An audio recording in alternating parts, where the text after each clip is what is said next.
नमस्कार, live series के night bulletin दिन भर बिहार में आपका स्वागत है। खबरों की शुरुआत करेंगे, लेकिन उससे पहले एक नजर डालते हैं आज की सुर्खियों पर। कैबिनेट की बैठक में 47 एजेंडों पर लगी मुहर। दलित बच्ची से दुष्कर्म मामले पर स्वास्थ्य मंत्री मंगल पांडे ने तोड़ी चुप्पी। पीएमसीएच प्रभारी पर बड़ा एक्शन भी। तेजस्वी यादव मुजफ्फरपुर रेप पीड़िता के घर पहुंचे, स्वास्थ्य महकमे पर लगाया बड़ा आरोप। असीतनाथ कांग्रेस में शामिल। राजेश राम मांझी चिराग पर भड़के। चिराग के सांसद अरुण भारती का विधानसभा चुनाव को लेकर बड़ा दावा। प्रशांत किशोर किसी से डरने वाला नहीं, मंत्री अशोक चौधरी को कहा। बिहार में संभावित बाढ़ को लेकर अलर्ट हुई सरकार। बिहार में आंधी बारिश में 2 महिला समेत 7 लोगों की मौत। पटना जसीडीह मेमू ट्रेन में लगी आग। पटना एयरपोर्ट के नए टर्मिनल से उड़ानें शुरू। अब खबरें विस्तार से। मुख्यमंत्री नीतीश कुमार की अध्यक्षता में कैबिनेट की बैठक हुई, जिसमें 47 एजेंडों पर मुहर लगी है। बिहार सहकारी समिति अधिनियम 1935 के अधीन राज्य स्तर पर गठित बिहार राज्य जीविका निधि सखा सहकारी संघ लिमिटेड पटना के अंतर्गत संविदा के आधार पर 653 पदों का सृजन किया जाएगा। कैबिनेट की बैठक में बीपीएससी में आशु लिपिका के 15 पदों के सृजन की स्वीकृति मिली है। बिहार राज्य शैक्षणिक आधारभूत संरचना विकास निगम लिमिटेड के विभिन्न कोटि के 818 पदों का सृजन होगा। बिहार शिक्षा परियोजना परिषद पटना के लिए 83 पदों का सृजन होगा। इसके साथ पीएचईडी विभाग में 3,07,86,588 रुपए के व्यय पर विभिन्न कोटि के 28 पदों के सृजन होंगे। राज्यपाल सचिवालय बिहार पटना के लिए चालक के 2 पदों का सृजन होगा। मुजफ्फरपुर में मासूम के साथ दुष्कर्म की घटना के बाद बिहार में बवाल खड़ा हो गया है। विपक्ष और पक्ष दोनों ओर से सवाल खड़े किए जा रहे हैं। स्वास्थ्य मंत्री मंगल पांडे ने पूरे घटनाक्रम पर चिंता जाहिर की और दोषियों के खिलाफ कड़ी कार्रवाई का भरोसा दिलाया। उन्होंने कहा कि स्वास्थ्य विभाग में 3 सदस्य जांच कमेटी घटना की जांच करेगी। मंगल पांडे ने कहा कि मैं पटना से बाहर था और आने के बाद मुझे जानकारी दी गई। मैंने उच्च अधिकारियों के साथ विमर्श किया और विभाग ने यह फैसला लिया कि 3 डायरेक्टर इन चीफ की कमेटी गठित की जाएगी। आरोपी की गिरफ्तारी भी हुई और 15 दिन के भीतर स्पीडी ट्रायल चलाकर जल्द से जल्द सजा दिलाई जाएगी। तीनों डायरेक्टर इन चीफ घटनास्थल की जांच करेंगे और सरकार को रिपोर्ट देंगे। वहीं मुजफ्फरपुर रेप पीड़िता लड़की की मौत मामले में सरकार ने बड़ी कार्रवाई की है। इस मामले में दोषी पाए गए पीएमसीएच के प्रभारी डीएस को सरकार ने पद से हटा दिया है, तो वहीं मुजफ्फरपुर के एसकेएमसीएच के डॉक्टर को सस्पेंड कर दिया है। बिहार के स्वास्थ्य महकमे पर नेता प्रतिपक्ष तेजस्वी यादव ने बड़ा आरोप लगाया है। उन्होंने स्वास्थ्य मंत्री मंगल पांडे को निशाने पर लेते हुए उनके पीए पर भी अस्पतालों में बेड बेचने का आरोप लगाया है। राजद नेता ने यहां तक दावा किया है कि बेड का कमीशन मंत्री तक भी जाता है। तेजस्वी का यह बयान उस घटना के बाद आया जिसमें मुजफ्फरपुर की एक नाबालिग दलित लड़की के बलात्कार के बाद उसे पटना के पीएमसीएच में 4 घंटे तक बेड नहीं मिलने और बाद में उसकी मौत हो जाने से स्वास्थ्य व्यवस्था की बदहाली पर सवाल उठ रहे हैं। तेजस्वी मुजफ्फरपुर जिले के कुढ़नी में रेप पीड़िता के घर पहुंचे। उन्होंने पीड़ित परिवार से मुलाकात की और पूरी घटना के बारे में जानकारी ली। बीजेपी का दामन छोड़े असीतनाथ तिवारी कांग्रेस में शामिल हो गए हैं। सदाकत आश्रम में प्रदेश अध्यक्ष राजेश राम के हाथों कांग्रेस की सदस्यता ग्रहण की। मुजफ्फरपुर रेप कांड में पीड़िता को न्याय को लेकर बीजेपी छोड़ने की बात कही। उन्होंने कहा कि उस बच्ची को बचाया जा सकता था। असीतनाथ ने बताया कि दिलीप जायसवाल से कहा था कि इस बच्ची के लिए एक फोन कर दीजिए ताकि उसकी जान बच जाए, लेकिन उनका जवाब आया कि बिहार में अस्पताल के बाहर कई लोग रहते हैं, किस किस के लिए फोन करें। वहीं बिहार कांग्रेस के प्रदेश अध्यक्ष राजेश राम ने चिराग पासवान और जीतन राम मांझी पर सवाल उठाए। उन्होंने कहा कि बिहार सरकार के असंवेदनशील सिस्टम से संघर्ष करते करते उस बच्ची ने अपना दम तोड़ दिया।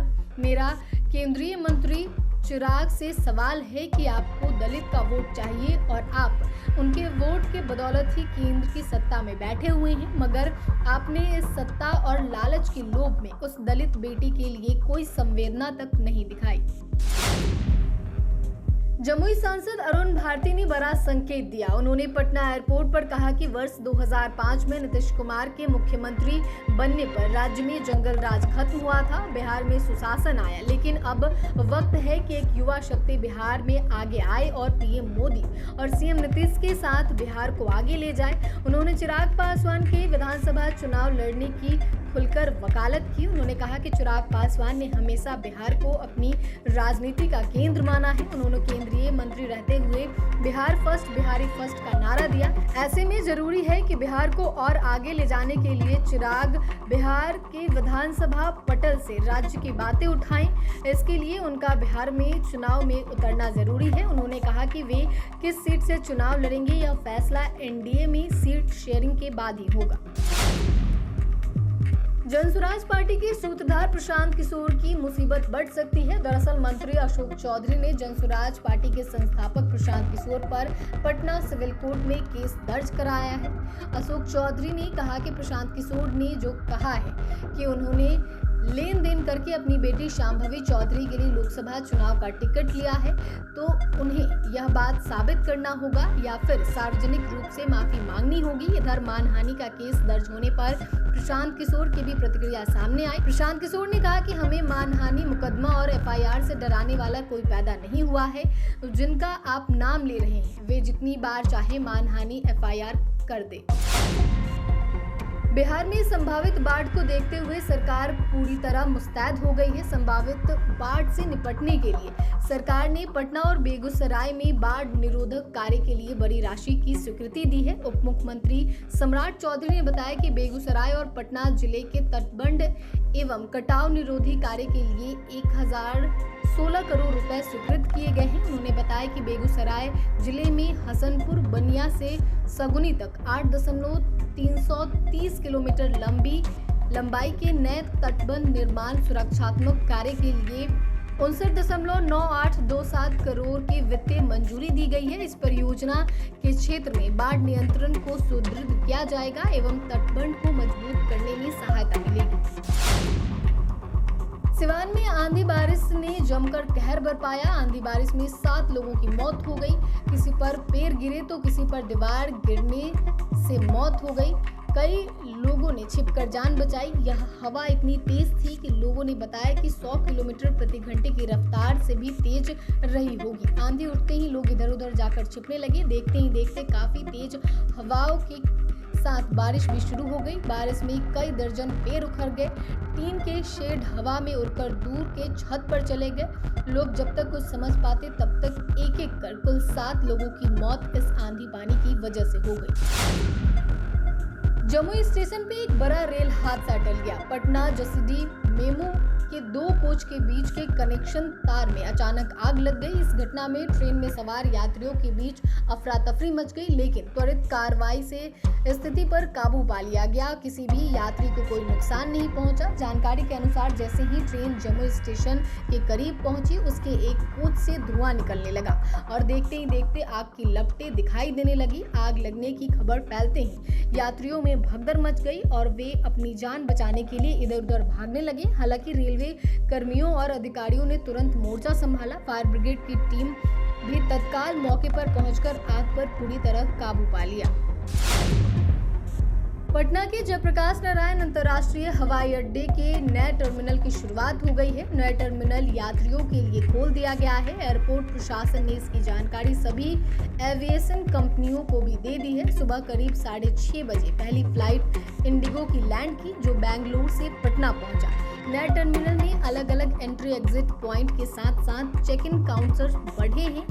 इससे यात्रियों को लंबा इंतजार नहीं करना पड़ेगा। वहीं पुराने टर्मिनल भवन पूरी तरह बंद कर दिया जाएगा। 29 मई को पीएम मोदी ने इस टर्मिनल का उद्घाटन किया था। इस बदलाव को लेकर एयरपोर्ट प्रशासन ने यात्रियों के लिए एडवाइजरी जारी की है। इसमें यात्रियों को नए टर्मिनल में एंट्री के रास्ते में हुए बदलाव के लिए अलर्ट रहने और साइन बोर्ड और दिशा निर्देशों का पालन करने की सलाह दी गई है।